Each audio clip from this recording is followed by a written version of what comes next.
아니 용산을 7억으로 할 수 있다고? 할 수 있는 데가 일부 있습니다. 송파에 가격에 맞는 상급지, 여기에서 괜찮은 아파트들이 많이 있습니다.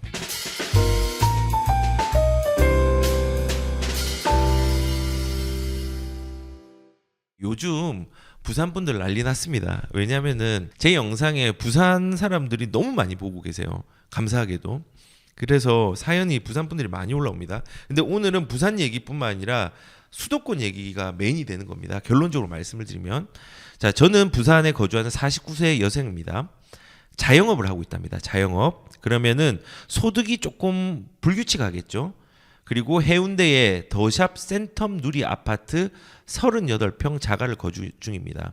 이 센텀 누리 아파트는 위치상 조금 2%가 모자란 지역입니다. 그런데 38평이 지금 가장 최저 호가가 8억 5천 정도 하고 있고 최고가가 9억 5천 정도 하고 있습니다.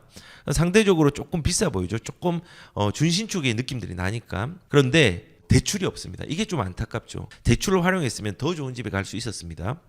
수입은 매월 300에서 600입니다. 300에서 600 이렇게 한 거는 자영업이기 때문에 이런 그 변동성이 좀 크다는 거죠. 자, 주식하고 저축 1억 5천을 보유하고 있습니다. 직장은 센텀역 주변이고 짧으면은 4년, 길면은 9년 은퇴 예정입니다. 저는 개인적으로 이 최소 4년보다는 더 했으면 좋겠다는 생각이 들고 자산 가치를 늘릴 수 있는 기회를 좀 가졌으면 좋겠습니다. 왜냐하면 우리가 현금 흐름이 있을 때 자산을 받쳐주는 디딤판 역할을 하고 그 현금 흐름이 자산을 관리할 수 있는 관리비가 될 수 있거든요. 그래서 대출 능력도 그렇고 4년이 아니라 자영업이기 때문에 이 4년에서 9년에서 적정하게 내 주택을 보유하고 있는 시점들을 좀 결합을 시켜가지고 가는 게 좀 좋을 거라는 생각이 듭니다. 자, 그래서 사연이 이렇게 왔습니다. 그리고 현재는 이제 바람이 있죠. 조용하고 직장이 센텀이라고 했는데 센텀과 가까워서 좋긴 한데 혼자이다 보니 혼자 1인 가족 너무 조용하다는 거죠. 그런데 그 조용한 것보다는 지금 현재는 조용한 단지보다 대단지 아파트의 커뮤니티 시설을 이용해서 이웃들과 소통하고 싶습니다. 부동산 투자에 대한 지식이나 경험이 전혀 없고 현재 거주 중인 아파트는 처음 구매했습니다. 자, 그럼 고민사항, 동네 레미안 아이파크 푸르지오 서밋을 관심 있게 보고 있습니다. 어디가 더 나을까요? 예, 이 둘 중에서는 서밋이 더 좋은 아파트예요. 레미안 아이파크는요, 온천장에 동네 럭키 아파트 옆에 붙어 있는 좋은 아파트. 근데 내륙에서 좋은 아파트에 속하는 거고요. 푸르지오 서밋은요, 수영구에 접해 있는데 그 메가마트도 곧 이제 개발을 하죠. 거기도 개발하는데 그 바로 앞에 있는 바다뷰가 있는 아파트가 푸르지오 서밋입니다. 고급화 전략을 쓴 아파트예요. 그래서 둘 중에서는 입지적으로 명확하게 푸르지오 서밋이 좋습니다. 그래서 저는 이제 이걸 볼 때 무슨 생각을 했냐면요. 레미안 아이파크랑 푸르지오 서밋이랑 가격이 다른데 가격에 좀 맞는 거는 레미안 아이파크고 지금 집에서 그냥 비슷하게 갈아탄다면은, 그리고 이제 돈을 좀 더 보태서 간다면 푸르지오 서밋인데, 아무튼 이 두 개를 관심 있게 보고 있다고 하고, 그리고 얼마 전에 영상을 보니 구로두산 아파트 투자도 괜찮은 듯 싶습니다. 어디를 투자하면 나을까요? 라고 얘기했어요. 여기서 얘기를 드리면요, 구로두산은 비교 대상이 아닙니다. 이거는요, 지금 그 가지고 있는 사연자의 돈보다 훨씬 작게 든 투자이기 때문에 재정상 적합하지가 않습니다. 그래서 이거는 그럼 배제시키겠습니다. 레미안 아이파크 푸르지오 서밋도 저는 배제시키겠습니다. 그 이유 말씀드리겠습니다. 그리고 당장 레버리지를 일으켜서 푸르지오 서밋으로 갈아타는 게 나을까요? 아니면은 다른 아파트 자산을 불린 후 옮기는 게 나을까요? 그러니까 지금 레버리지로 푸르지오로 갈까? 아니면은 다른 아파트로 한 다음에 한 단계를 거친 다음에 갈까를 이제 얘기를 한다고 하면은 저는 다른 아파트로 은퇴까지 자산을 불린 후 푸르지오 말고 그 시기에 맞는 좋은 아파트로 가라고 얘기를 우선 결론을 내리고 싶습니다. 일단 투자의 방향을 말씀을 드릴게요. 지금 현재 가지고 있는 최저 호가가 얼마냐면요, 8억 5천입니다. 그리고 현금 자산이 주식을 포함해서 한 1억 5천 정도가 있습니다. 1억 5천. 그리고 대출은 없답니다. 그러면은 할 수 있는 게 되게 많겠죠. 갈아타도 됩니다. 결론적으로는 이분은 갈아타기에 적합합니다. 왜냐하면 갈아탈 때 이 아파트보다 더 좋은 아파트로 가야 되거든요. 근데 8억 5천만 있으면은 이거랑 비슷하거나 안 옮기는 게 나을 수도 있습니다. 그런데 여기에 현금 자산이 있고 대출까지 없답니다. 그러면은 갈아타기에 적합한 유리한 사람입니다. 두 번째, 거주 요건이 개선되면서 투자성을 같이 가져가려면요, 투자는 수도권, 거주는 부산을 분리하는 게 유리합니다. 그래서 제가 아까 말씀드린 것처럼 여기 보면은 다른 아파트로 자산을 분리는 옮기는 것이라고 했는데, 다른 아파트는요, 투자는 수도권으로 하고 거주는 부산에서 아까 전에 대규모의 아파트라고 했잖아요. 대규모의 아파트에 직장에 가까운 데로 갈 수가 있습니다. 이 정도의 스펙이면요. 지금 8억 5천, 현금 자산 1억 5천, 대출 없음. 요 정도면요, 분리를 할 수가 있습니다. 그리고 은퇴 시기가 4년에서 9년을 고려할 때는요, 은퇴 시 안전하게 매도할 수 있는 물건을 선별해 가지고 가야 됩니다. 이 선별도 해야 됩니다. 방향이 여러 가지겠죠. 그래서 이러한 투자의 방향을 제가 5단계로 한번 잡아봤습니다. 이제 첫 번째 단계는요, 아까 말한 것처럼요, 더샵 센텀누림요, 위치가 조금 아쉬워요. 그러니까 2%가 부족해요. 해운대인데 재송동에서 조금 아쉬운 지역이고, 재송동은 센텀파크나 센텀스타가 좋은 데잖아요. 거기에서 철도를 끼고 있는 뒤편입니다. 원동교로 가는 그 도로변 뒤쪽에 있는, 산 쪽에 있는 거거든요. 조금 아쉬워요. 세대수가 그리 많지 않다 보니까, 그리고 국평이 좀 넘어가고 하니까 거래가 2021년부터 없었습니다. 그래서 지금 호가는 8억 5천에서 9억 5천 정도가 되는데, 지금 거래가 부산에 잘 안 되는 것들을 고려해서 이 호가보다 가격을 조금 낮춰서 매도를 할 수 있는 부분으로 가는 게 좀 필요하다 생각합니다. 8억 5천에 되면 좋고요. 8억 3천에 되면 좀 아쉽지만은 그래도 하는 게 좋습니다. 아니, 이거 지금 이렇게 싸게 팔면 되느냐라고 얘기할 수 있지만요, 싸게 팔고 더 좋은 데로 가는 겁니다. 우리가 싸게 팔아서 더 안 좋은 데로 가면요, 안 하면 못하지만요, 지금 상대적으로 싸거나 지금 이 입지보다 더 좋은 걸로 가면 괜찮은 겁니다. 첫 번째는 적정 가격을 8억 3천, 8억 5천으로 매도를 하는 게 중요합니다. 매도를 했습니다. 자, 그러면 이제 2단계로 가야 되겠죠. 직장과 가까운 곳에 전세를 거주를 해야 됩니다. 이 전세를 계산을 해보니까는 LTV가 한 70%를 활용을 한다고 하면은 3.5% 대출을 하고 이자는 약 한 달에 100만 원 나갑니다. 자, 그런데 1000세대가 이상이 되고 5억 미만의 전세로 가야 됩니다. 왜냐하면 이 전세 비용을 5억 정도로 쓸 거거든요. 5억을 쓰는데 이거를 대출을 받을 겁니다. 소득 대비해서 될 수 있을 거라 생각합니다. 그리고 매도 금액에서 8.3에서 8.5 중에서 한 1.5억을 사용을 하는 겁니다. 전세금으로. 그래서 전세를 5억에 사는 겁니다. 어디를 사냐? 마린시티, 두산 위브 제니스. 여기 좋잖아요. 해운대에서 유명한 아파트죠. 그 80층 넘는 아파트. 딱 보면 해운대 보이는 아파트. 공용 49평 기준으로 4억 5천 전세가 시작하고 있습니다. 마린시티 아이파크 공용 35평, 방 2칸짜리예요. 이거는 공용이라도 전용 면적이 좀 작아서 3억부터 전세가 시작하고 있습니다. 그러면은 지금 1000세대 가까운 대규모의 아파트 살고 싶다 하셨죠? 여기 커뮤니티 잘 돼 있습니다. 그러면은 여기를 실거주를 하는 겁니다. 다만 전세로, 전세 5억으로. 그리고 센텀누리 매도금 8억 5천 중에 1억 5천, 그리고 대출은 3억 5천에서 5억을 만듭니다. 그래서 이 범위 안에서 전세를 가는 겁니다. 그리고 나머지 이제 투자 비용에 대해서는 이걸 전세를 구했으니까 수도권 갭 투자할 비용들을 계산을 하는 겁니다. 투자 비용은요, 센텀누리의 매도금이 8.5억이라고 가정을 하면요, 6억을 투자 비용에 사용하십시오. 그리고 보유 현금이 1억 5천이 있다고 했는데 그 1억 5천 중에서 한 1억 전으로 사용하십시오. 그러면 7억 정도를 사용할 수 있고 나머지 5천 정도는 남겨두는 게 좋습니다. 현금은 가지고 있는 게 좋습니다. 일부는요. 다 쓰지 마십시오. 예, 그렇게 하면은 세팅이 되는 겁니다. 전세 비용이 5억, 투자 비용이 7억. 이렇게 이제 세팅이 되는 겁니다. 그래서 이거는 부산의 실거주 5억 사용하고요. 대출이 그 중에 3억 5천이죠. 그리고 투자 비용은 7억. 근데 여기는 대출이 전혀 안 들어갑니다. 안 들어가고 갭 투자를 하는 겁니다. 자, 그리고 갭 투자를 어디를 하느냐? 세 군데로 나눴습니다. 7억 이내, 투자금 7억 이내로 할 수 있는 투자 방향. 첫 번째는 상급지, 가격에 맞는 상급지로 가는 겁니다. 송파 중에서 토지거래 허가구역이 아닌 곳이 있습니다. 그 중에서 괜찮은 아파트가 있습니다. 어디에 있냐면 제가 이거는 이제 좀 확 지정을 하지는 않으려고 합니다.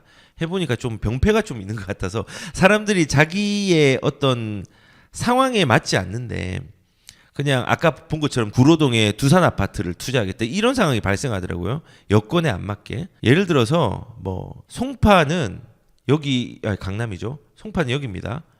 여기는 토지거래 허구에 지정이 돼 있어요. 그리고 송파는 아직까지 조정 대상 지역이랑 투기과열지 지정이 있어서 실거주 요건이 있지만 그래도 괜찮습니다. 실거주 요건이 있다는 거는 실거주를 해야지 세금에 대한 혜택을 받을 수 있는 거지 실거주를 안 하면 일반 세율로 간다는 겁니다. 그런데 지금 보면은 여기는 토지거래 허구에 그래서 못합니다. 갭투자 못합니다. 그러면은 진보하는 지역이 어딜까? 요 지역이죠. 요 지역. 경찰병원하고 문정역하고 요 사이에 있는 거, 요 사이에 있는 아파트들, 오금역하고 계룡역하고 요 사이 보면은 여기에서 괜찮은 아파트들이 많이 있습니다. 왜냐하면 가락쌍용 1차도 이제 리모델링 하죠. 여기도 학군도 좋습니다. 학원가도 있죠. 재건축, 미룡 재건축하죠. 가락프라즈 재건축하죠. 극동 재건축하죠. 그 다음에 사만 나우빌 재건축하죠. 상하 2차 재건축이고 1차는 리모델링이죠. 문정시형도 그 시범단지로 리모델링 선정이 됐죠. 요거는 분양을 했죠. 여기도 단독주택 재건축 한 대죠. 가락현대 1차 다 이제 재건축 리모델링 신축들이 들어오고 성동구치소가 나가고 난 다음에 여기에 이제 공공주택들 복합 단지들이 좀 들어오죠.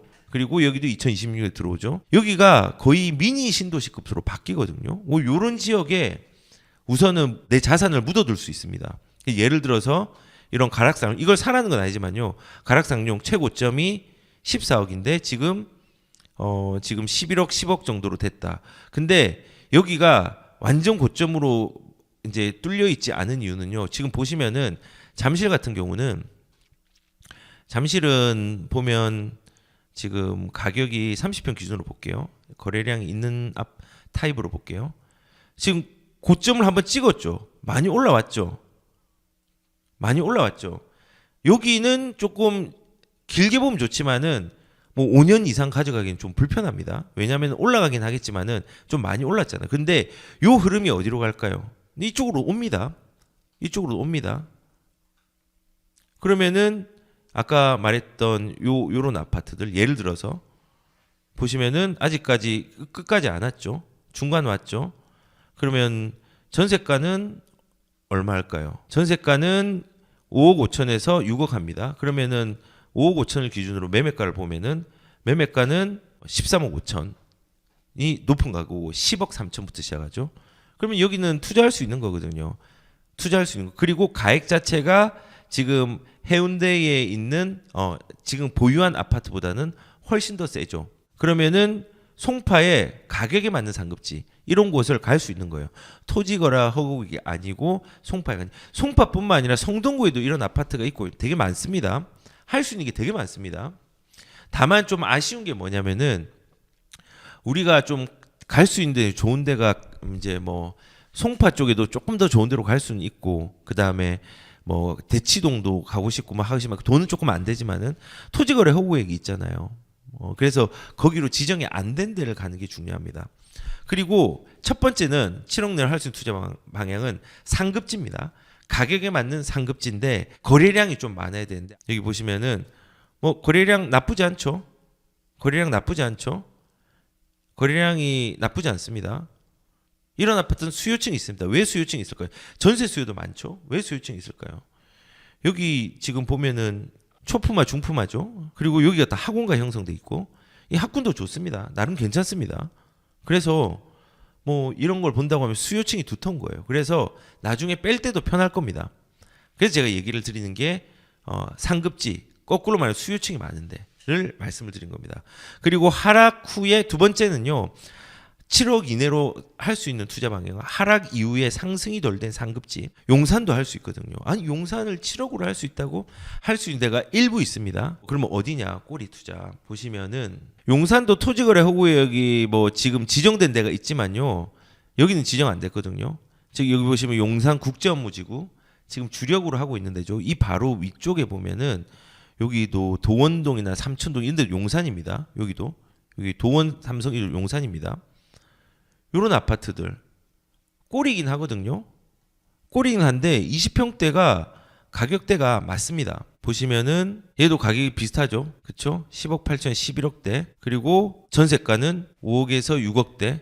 그럼 여기도 내 비용에 맞는 거야. 아니 7억 다 쓰면 되는데 왜 7억 안 쓰느냐.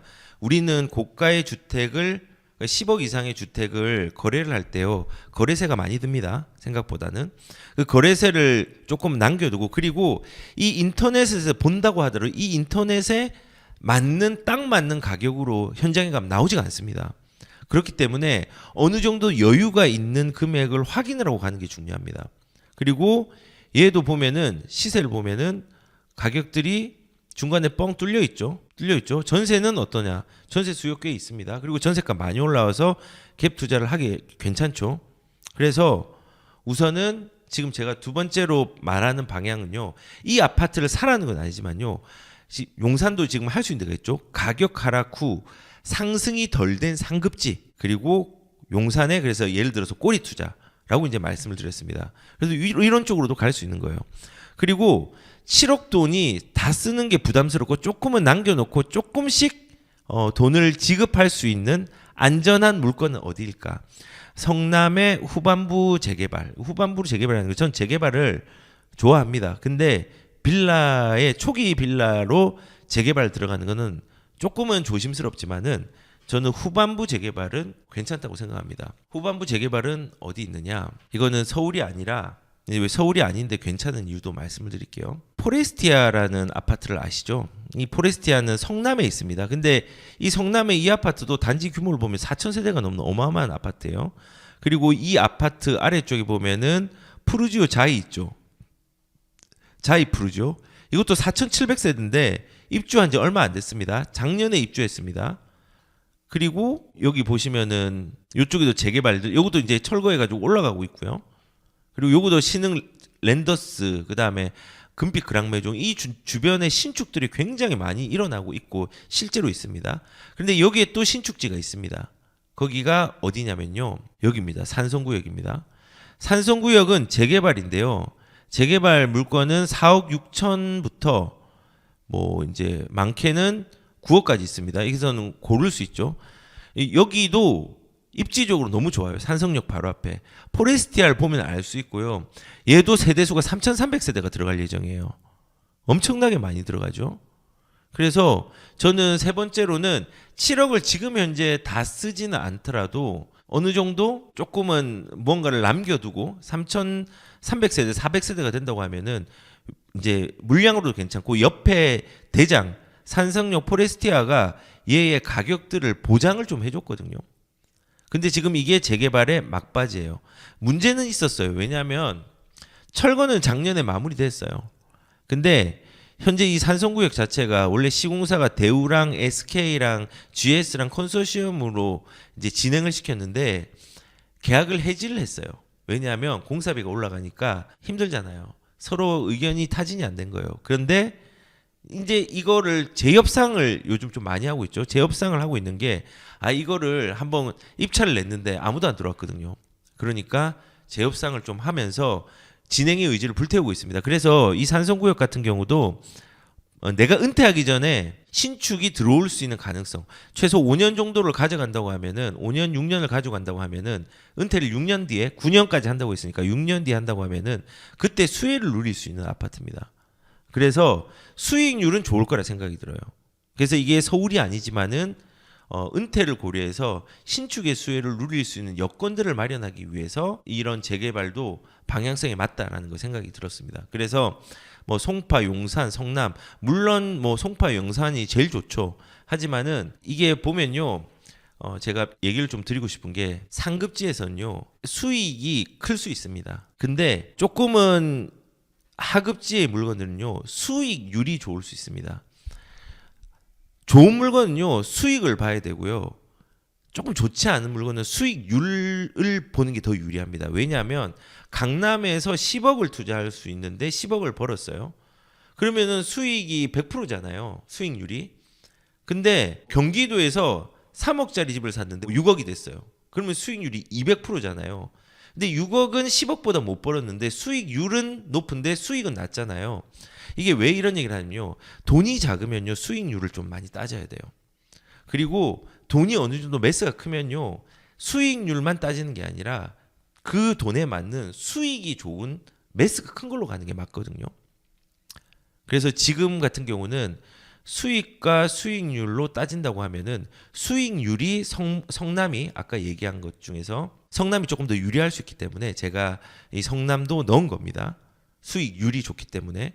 그리고 이 용산이나 송파는 수익이 좋을 수 있습니다. 수익이. 그리고 회수가 빨리 되는 건 거래량을 아까 봤겠지만은 거래량이 나쁘지 않기 때문에 충분히 이거는 은퇴할 때 회수할 수 있는 물건이라고 생각합니다. 그래서 이제 그다음 4단계가 뭐냐면요. 이거를 이제 투자를 했잖아요. 그래서 샀어요. 그다음에 4단계가 매도 후 은퇴 계획을 세워야 돼요. 매도 후 은퇴 계획. 이 산 거를 은퇴할 때 팔아야 됩니다. 그 전까지는 이 수도권 집을 유지를 해야 되고요. 그리고 은퇴 6개월 전부터 수도권 집이 적정 매도 시기를 잡아야 돼요. 이게 무슨 말이냐면요. 수도권 집을 유지하되 은퇴되었을 때는요. 현금 흐름과 그 다음에 집이 있어야 되잖아요. 이거를 준비하기 위해서 제가 아까 송파나 용산이나 성남 집이 있다면은 그 집을 팔아야 됩니다. 팔고 이때 이제 실거주로 부산집을 구하는 거예요. 그리고 현금 흐름을 만들 수 있는 뭐 제가 여러 가지 방법들이 있고 저희 부모님도 그 방법들을 활용해서 현금 흐름을 은퇴 이후에 만들어 드리고 있습니다. 그런 균형 맞추는 것들을 해야 됩니다. 그리고 이렇게 현금 흐름과 이제 실거주의 균형을 맞춘 다음에 우리가 추가적으로 또 뭘 좀 봐야 되냐면요. 70세 이상이라면 그리고 70세까지 1인 가구라면요. 내가 돈을 물려줄 사람이 없잖아요. 그러면은 내 건강이나 이런 부분이 조금은 어려움이 있기 전에 돈을 좀 누려야 됩니다. 주택연금을 고민해 보셨으면 좋겠습니다. 주택연금. 주택연금은 인플레이션 작용하지 않는데 이거를 해서 뭐 하냐라고 이제 얘기를 할 수 있습니다. 얘기를 할 수 있는데 개인적으로는요. 지금 2024년도 기준으로 해서 지금 가입 여부를 하려고 하면요. 공시가 12억 이하짜리 집이면은 가입을 기준에 부합이 되고 근데 월 지급금은요. 이 시가 12억 이하의 이제 시가의 산정 기준을 가지고 있습니다. 그래서 예를 들어서 주택 가격이 뭐 한 8억이다. 8억이고 내가 70세다. 240만 원 받는 겁니다. 240만 원. 그리고 내 집이 11억이다. 그러면요. 70세 기준 330만 원 받는 겁니다. 많이 받는 거예요. 그래서 지금 50세 때, 55세 때는 주택연금 하면 안 됩니다. 왜냐하면 인플레이션 적용을 못 받고 내가 돈 벌 수 있는 능력이 있기 때문에 하면 안 됩니다. 다만 70세가 되면은 생애 주기상 이제는 조금은 활동을 하기 불편하잖아요. 그리고 돈도 누려야 되잖아요. 그래서 이런 거를 누릴 수 있는 주택연금도 마지막까지는 생각을 해야 됩니다. 그리고 첨언을 좀 하자면요. 이 주택연금 활용을 하려면요. 이런 게 있어요. 만약에 60세에 가입을 했잖아요. 그리고 그 당시에 집값이 5억이었어요. 근데 5년 뒤에 이 집값이 9억이 된 거예요. 60세 가입하면 안 됩니다. 근데 60세에 가입을 했고 집이 5억이었는데 5년 뒤에 9억이 된 거예요. 그러면 어떻게 해야 되냐면요. 이거를 해지를 해야 됩니다.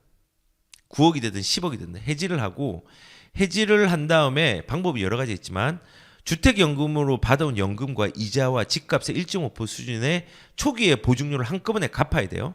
예를 들어서 5억 기준으로 60세부터 5년간 받은 연금을 계산해 보니까 6,100만 원 정도 되고 초기 보증료가 350만 원, 거기에 따른 이자가 이제 총괄적으로 59만 원 이렇게 해서 이 전체를 갚아야지 해지가 됩니다. 해지가 하고 이 9억짜리 집을 가져가는 겁니다. 그리고 해지가 된 다음에 3년간은 가입이 제한이 되거든요. 그러면은 3년 뒤에 두 가지를 선택할 수 있어요. 3년 뒤에 68세, 70세 정도에 다시 주택연금을 가입해가지고 이 9억 상당의 집으로 연금을 받는 겁니다. 이 말은 뭐냐면은 60세 때부터 5년 동안 그 연금을 받고 한번 회수를 했지만은 나중에 뭐 다시 연금을 가입할 수 있거나 이게 이제 조금 불편하잖아요. 그러면은 해제 뒤에 이걸 갚은 다음에 주택값이 5억에서 9억으로 올랐으면은 해제된 날 3년 시점에 팔기도 하고 아니면은 바로 이제 이 9억을 팔아가지고 다른 연금 순환을 만들 수가 있는 거죠. 그래서 주택연금도 이렇게 이제 활용을 하는 방법까지 생각을 좀 해봤습니다. 자, 결론적으로는 1단계 집을 팔아라. 더샵 센텀 누리를 8.3억, 8.5억. 2단계 전세를 LCT가 아니죠. 마린시티 쪽에 거주하고 전세를 대출로 마련해라. 그리고 전세 비용은 5억, 그다음에 투자 비용은 7억으로 활용을 하고 그 중에서 투자할 수 있는 데가 서울로 투자를 하고 거주는 부산으로 해라. 그리고 70세 은퇴 계획을 세우고 은퇴 6개월 전부터 집을 내놓고 실거주와 현금 흐름을 분리를 해라. 그리고 마지막으로 70세 이후 되면은 1인 가구가 지금까지 지속이 된다고 하면은 주택연금을 고려하고 주택연금을 사용할 수 있는 방법은 나중에 여러 가지가 또 있다라는 것까지 이제 말씀을 드렸습니다. 그래서 지금 처음에 이 투자에 대한 경험이 없기 때문에 제가 이것이 부담스러울 수는 있지만은 개인적으로 다른 전략도 있지만은 가장 은퇴를 더 가치 있게 보낼 수 있는 현금 흐름과 주택 가치의 균형을 잘 이룰 수 있는 것들을 조금 말씀을 드렸다는 거 이제 말씀드리겠습니다.